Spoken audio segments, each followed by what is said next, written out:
બધાએ સાંભળ્યું છે. છીત સ્વામીના આ પંક્તિ પર વિચાર કર્યો કે છીત સ્વામી ગિરિધારી વિઠ્ઠલેશ વપુધારી. ગિરિધારી એટલે જે ગિરિને ધારણ કરે છે. છીત સ્વામીએ શું નામ કહ્યું? ગોવિંદ કો ગાયન મેં બસવો હિ ભાવે. ગોવિંદ એટલે ગાયોના ઇન્દ્ર, સુરભી ગાયનું આપેલું આ નામ છે. તો ગોવિંદ કો ગાયન મેં બસવો હિ ભાવે. અને છીત સ્વામી गिरिधारी विठ्ठलेश वपुधारी. ग्वारिया को वेख धर गायन में આવે શું? ગુસાઈજી, તમે આવો અર્થ એનો સમજ્યા કે જ્યારે આ આવનીનું પદ છે શ્રી ગુસાઈજી ગ્વાલિયાનું રૂપ ધરીને ત્યાં શ્રીજીની સેવામાં પધારે છે. આવું કોઈ દિવસ વિચાર્યું નથી? વિચાર્યું. છીત સ્વામીના જ વચન છે. ગાયોનું કેટલું બધું મહાત્મ્ય કે ગાય નસો બ્રજ છાયો વૈકુંઠ બિસરાયો. તો વૈષ્ણવો, આ મેં તમને જે છીત સ્વામીની ભાવના અને આની સાથેની વાર્તા મારે પહેલા કરવાનું હતું, વાર્તા પછી કરવાની હતી, પણ હવે એ વાર્તા મેં તમને પહેલા કરી દીધી કે એ પટેલ વૈષ્ણવ જે ગાયોને ઘર આપણે ભીનું ન થાય એ જે સેવા જે કરતો, પલરવા ન દે ગાયોની ખુર. ઓલું ખંતાન હોય ને આપણું દેશનું કાઠિયાવાડનું ગુણ્યું હોય ને, ગુણ્યું લઈને ઘસડ ઘસડામ ઘસડ. એ વખતે કંઈ ઇંગ્લેન્ડના પોપ તો હતા નહીં, આખો દિવસ એને કરે રાખે, જગ્યા કોઈ ડ્રાય, સ્પોટલેસ ડ્રાય રાખે. એટલે ગાયો ચરીને કૃષ્ણાજીની ગાયો આવે તો એને ઠંડી ન લાગે, ભીનું ન લાગે. અને ફળ એનું કેવું મળ્યું એને. મેં તમને એ પ્રસંગ ગઈકાલે કહ્યો હતો કે હવે બોલો મોપ કરતા કરતા પોતું કરતા કરતા થાકી ગયો, પડી ગયો, પાતળ લેવા ગઈ ન શક્યો, આમ ત્યાં ઢગલો થઈને સૂઈ ગયો. હવે શ્રીજીએ વિચાર્યું કે આ તો ભૂખો છે, એટલે શ્રીજીએ પોતાની ઝારી ઉપાડી, બીડા બે છે ધર્યા હતા એ ઉપાડ્યા, અને જે લાડવાઓ હતા એ બધા ઉપાડ્યા. સ્વામીજીએ પૂછ્યું કે તમે આ બધું લઈને ક્યાં જાઓ છો? તો કે એક ગુસાઈજીનો નવો ભત્રીજો પેદા થયો છે, એ ભત્રીજાને દર્શન દેવા જાઉં છું ને ભૂખો છે. અને મેં ચંદ્રાવલીજી અને સ્વામીજી ને ઠાકોરજી બે જણાએ આ ગાયની સેવાના પરિણામે એને એ ગાયોની ખીડકમાં યુગલ સ્વરૂપના દર્શન થયા. ઓલાને સચેત કર્યો, એને લાડવા ખવડાવ્યા, ઝારીનું જલ આપ્યું. આ પાછી ઝારી મૂકી શ્રીજી ભાગી ગયા ત્યાંથી. ગાયની સેવાનું ગાય નસો બ્રજ છાયો વૈકુંઠ બિસરાયો. શું વૈષ્ણવો, આપણે જિંદગીમાં તમે મેં કોઈ દિવસ આવી ગાયની સેવા કરી છે? તમે 5 પાઉન્ડ કાઢી દીધા, 10 પાઉન્ડ કાઢી દીધા, ઓલા પટેલે 1 પાઉન્ડ નથી કાઢ્યો. પૈસો એ બધું નથી. તમે જ્યારે જાઓ શ્રીનાથજીની ખીડકમાં કે બીજી કોઈ બી જગ્યાએ, ત્યાં જઈને ગાયોની સેવા કરો, રહો, ટકો.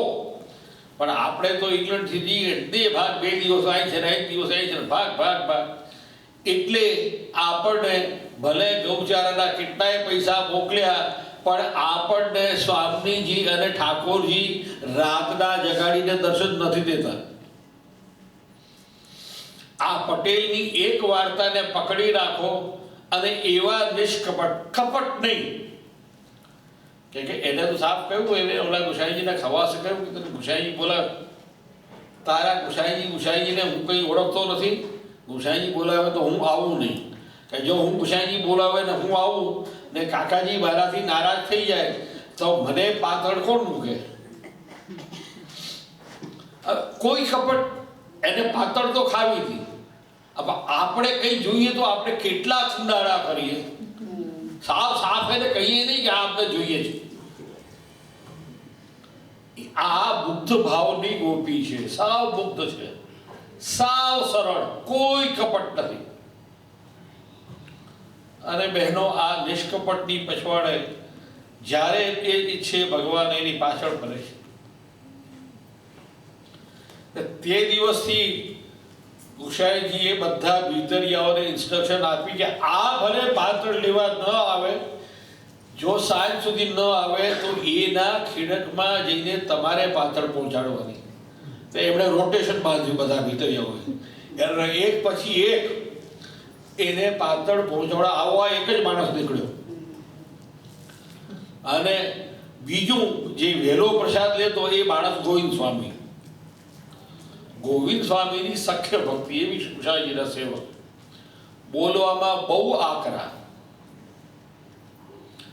શ્રીનાથજીએ એને 3 કાંકરી મારી, એટલે ગોવિંદ સ્વામીએ સામે 1 કાંકરી મારી. તો ગુસાઈજીએ કહ્યું, લક્ષ્મીજી આમ ચોકી, ગુસાઈજી કહ્યું, ભાઈ આવું ના કહેવાય, તમને ખબર છે એની લેંગ્વેજ? તમે જો વ્રજભાષા વાંચો તો કે મહારાજ અપનો સો પૂત ઓર પરાયો સો ઢઠિંગર. આ કે આ તમારો દીકરો અને હું, આવી આ વ્રજભાષાનો આનંદ છે. ગોવિંદ સ્વામીની બહુ આખા બોલા હતા. એક વખત ત્યાં મથુરામાં પધાર્યા અને રાજા માનસિંહ આવ્યો. હવે એ જ આપણી જે કૃષ્ણ જન્મભૂમિ છે એ સમયે તો ઔરંગઝેબે તોડી નહોતી, કેમ કે જો હિસ્ટોરિકલી મહાપ્રભુજીનો સમય અકબર અને ઇબ્રાહિમ લોધીનો રાજ્યનો કાળ છે. ગુસાઈજીનો સમય અકબર અને જહાંગીર. આ હિન્દુ મંદિરો ઔરંગઝેબે તોડ્યા છે. જહાંગીરનો સન શાહજહાન, જેણે તાજમહાલ બનાવ્યો, અને એ શાહજહાનનો સેકન્ડ સન ઔરંગઝેબ, એણે પોતાના ભાઈ દારા શિકોને મારી અને આ દિલ્હીની ગાદી ઉપર ચડી બેઠો. એણે જ આ બધા મંદિરો તોડ્યા છે. ત્યાં સુધી આવો કોઈ પ્રોબ્લેમ નહોતો. અને આ જે વખતની વાત છે તે બસરાનો હકીમ મુસલમાન હતો. તો ઓલા રાજા માનસિંહને જોઈને, જેમ આપણે ઘરે કોઈ MP આવવાનો હોય ને, આપણે આમ ઠાકોરજી પાસે જઈએ તો ડ્રેસઅપ ન થઈએ, પણ કોઈ આપણે ઘરે કોઈ તમે MP કે તમારે ઘરે કોઈ કરોડપતિ માણસ આવવાનો હોય તો તમે આમ કેમ કે આ તમારી મારી અહીંયાની જોયેલી વાત છે. મને કૌશિકભાઈ લઈ ગયેલા અહીંયા રામેશાની સપ્તાહમાં જવાનું હતું. મેં એવા વૈષ્ણવને ત્યાં જોયા, એટલે મેં એમને પૂછ્યું, એટલે મેં કહ્યું બધા તમે અહીંયા શું કરો તમે જિંદગીમાં? તો ક્યાંય બોલે પ્રદીપભાઈ છે એટલે મારે જવું પડે, ધૂળ પડી તમારામાં, વૈષ્ણવમાંથી તમે 3 દિવસે નરકમાં જ ગયા. તો પ્રદીપભાઈનું મહત્વ ભાગવતથી અધિક છે. શું? મેં કહ્યું બેન, તારી જિંદગીની તપસ્યા આ તારા શબ્દથી પાણીમાં ગઈ. કેટલા જન્મ ઠાકોરજીએ દૂર ફેંકી દીધી તમને. જાઓ તો કથાને માટે જાઓ. આ ભાઈ પણ આપણે એવું નથી કરતા. આ ભાઈ નું છે ને, એને ખરાબ લાગે ને એટલે જવું, આપણને કઈ સાંભળવા મળી, ધેટ્સ અનઇમ્પોર્ટન્ટ. હે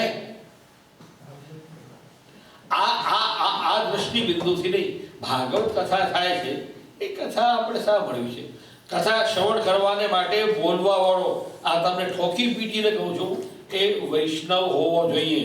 અવૈષ્ણવની કથા ન સંભળાય.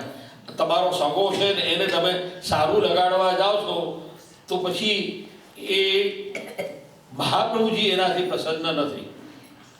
તો આ ગોવિંદ સ્વામીએ કેવું કર્યું? પેલા જરીના કપડા, મથરામાં 50 ડિગ્રીનું ટેમ્પરેચર. હવે દિવાલને હાથ લગાડો તો આ આપણે ભઠ્ઠીને અડવાની જરૂર ન પડે.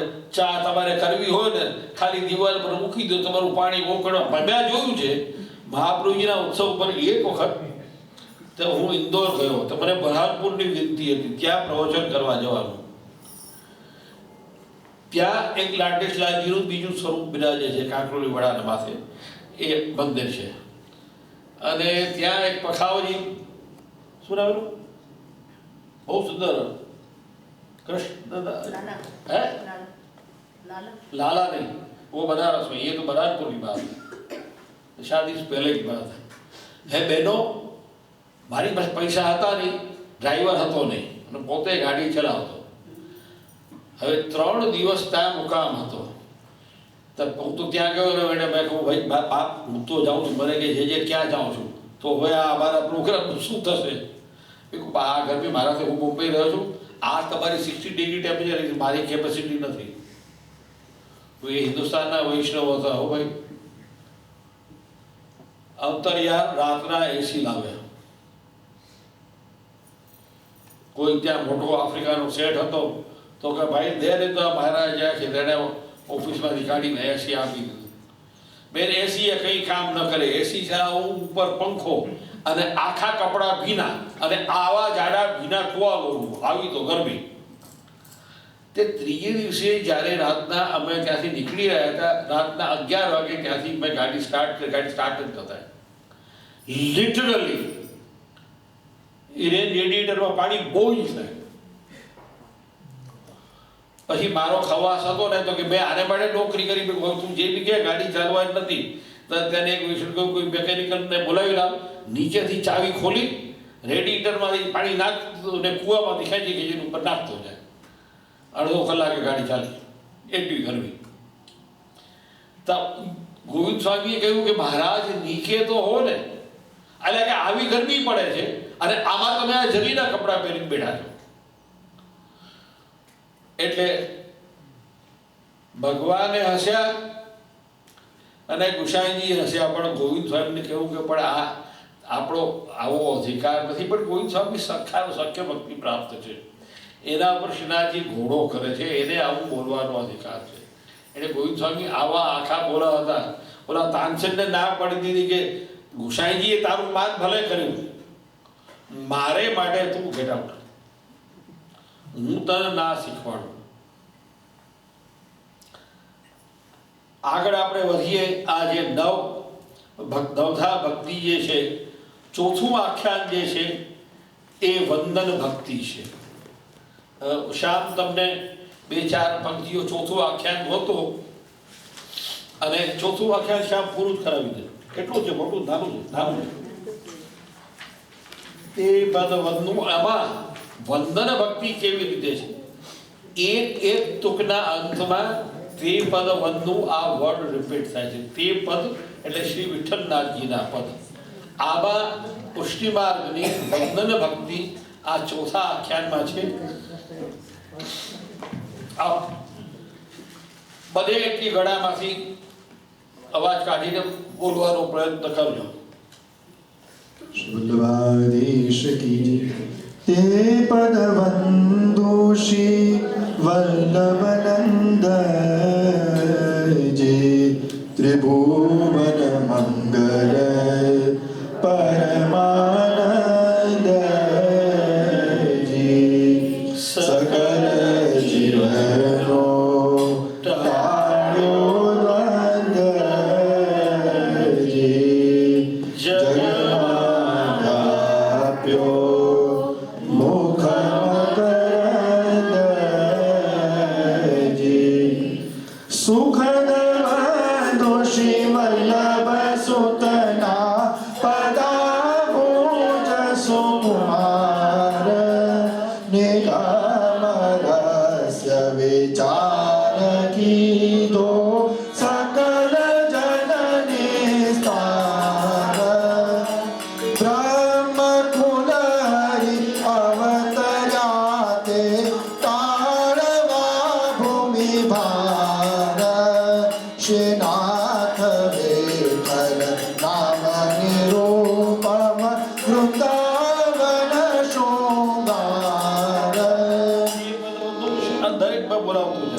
એક રસના કેમ કહું ગુણ પ્રગટ વિવિધ પ્રકાર નિત્ય લીલા નિત્ય નૂતન શ્રુતિ ન પામે પાર દોષે વલ્લભ હરજી ત્રિભુવન મંગલ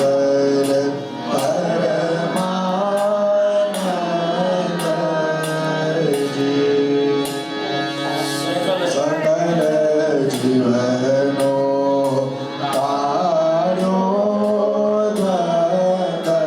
તાર્યોધ્વજી જગમાં વ્યાપ્યો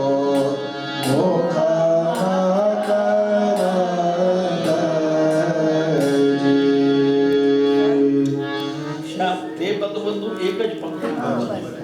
ખાલી તે પદ બંધુ એટલું સકલ શાસ્ત્ર પ્રમાણ બોલે સાર માએ સાર તત્વ માએ તત્વ ત્રિભુવન ભક્તનો આધાર હે પરમ દોષે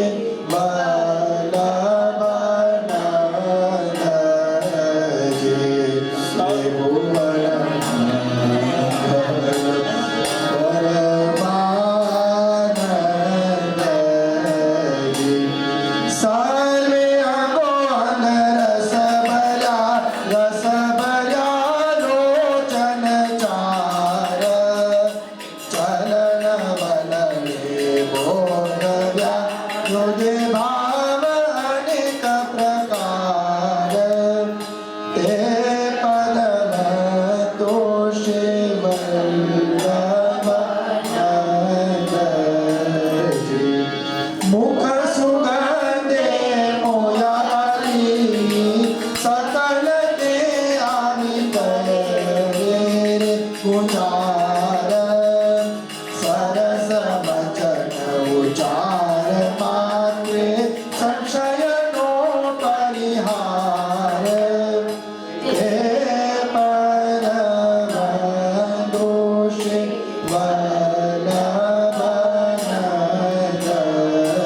વલ્લભજી નામ ગાજે પ્રગટ કીધો મુક્તિ શત્રુકાર ભોજન પર સેવયા ભયા એવા નાથ અમિત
આજે આ મારે કરવું તો કંઈ પણ ઓલો જે મારો જે વાંકા ટાંગવાળો જે છે ને બધા વૈષ્ણવો કે પણ મેં અહીંયા આવીને ઠાકોરજીને સ્વામીજીના દર્શન કર્યા ને એટલે મારું મન ઉડી ગયું ક્યાંય. તો હોળી ખેલ ફૂલ ફાટનો આજે મનવો ડોલ બોલ અત્યારે મારી પાસે બનાવવાવાળું છે એની વસુભાઈ અટકેલા છે અને તમે બધા ને છે ને સજાવટમાં ખબર નહીં શું પ્રોબ્લેમ છે બધા એ પુષ્ટિ બાળકના સદભાગ્ય કે દુર્ભાગ્ય એનો મતલબ એવો છે કે લલિતલાલને તમારા કોઈની હાથની સેવા લેવી નથી કેમ કે સ્વરૂપ નિષ્ઠા નથી થતી. હવે 40 દિવસ વસંત પંચમીથી આલાપ ચાલી થાય. શ્રી ગિરિરાજ ધરણધીર પરમ દયાલ લાડીલે લલન વર્ગા વસંત રાગ એટલો સરસ નહીં